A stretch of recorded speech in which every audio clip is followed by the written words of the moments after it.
જે પેકેટમાંથી બહાર કાઢી લીધી છે અને અમારી આ રેસીપી સારી લાગી હોય તો વિડીયોને લાઇક કરજો, શેર કરજો અને સબસ્ક્રાઈબ કરજો. Thank you.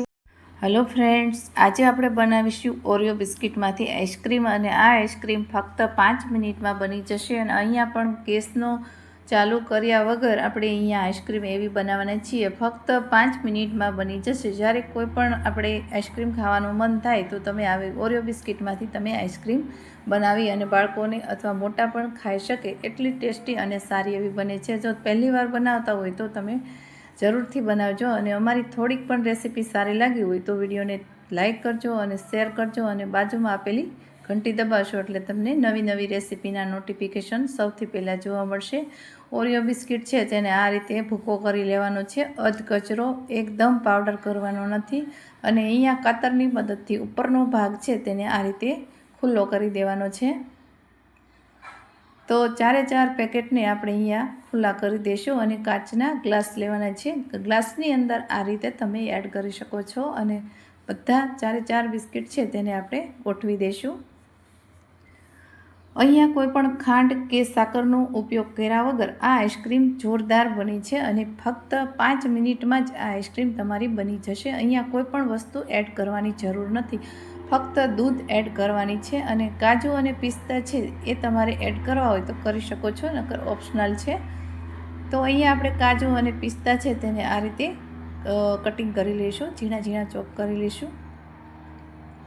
તો આ આઈસ્ક્રીમ તમે એકવાર જરૂરથી બનાવજો અને એકદમ સરસ એવી ક્રીમી અને ટેસ્ટી બને છે.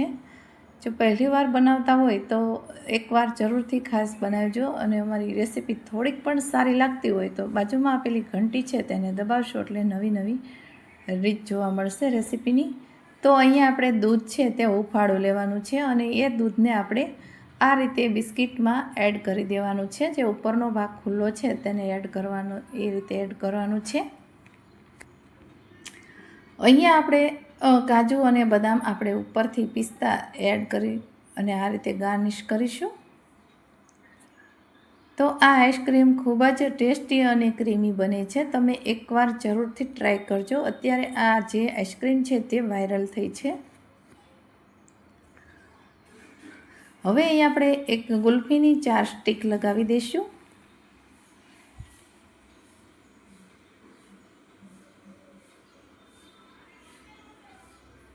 હવે અહીં આપણે 4 સ્ટીક લગાવી દીધી છે. તો હવે આપણે તેને ફ્રીજમાં રાખી દેવાની છે, ફ્રીઝરની અંદર. તો આપણે એને આ રીતે ફ્રીઝરની અંદર 7 થી 8 કલાકમાં આ તમારી જે આઈસ્ક્રીમ છે તે જામી જશે.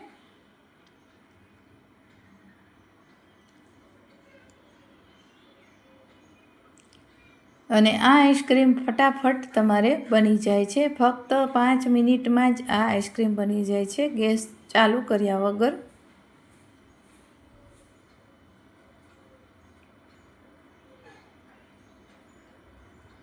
હવે આપણે ફ્રીઝર છે તેને બંધ કરી દઈશું. હવે અહીંયા 8 કલાક થઈ ગઈ છે અને આપણે જે આઈસ્ક્રીમ છે તેને બહાર કાઢી લઈશું.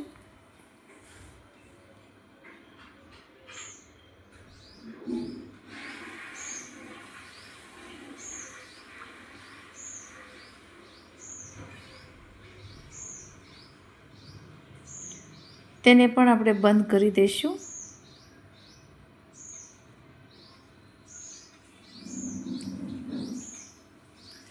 હવે અહીંયા મેં જે પેકેટમાંથી બહાર કાઢી લીધી છે અને અમારી આ રેસીપી સારી લાગી હોય તો વિડીયોને લાઇક કરજો, શેર કરજો અને સબસ્ક્રાઈબ કરજો. Thank you.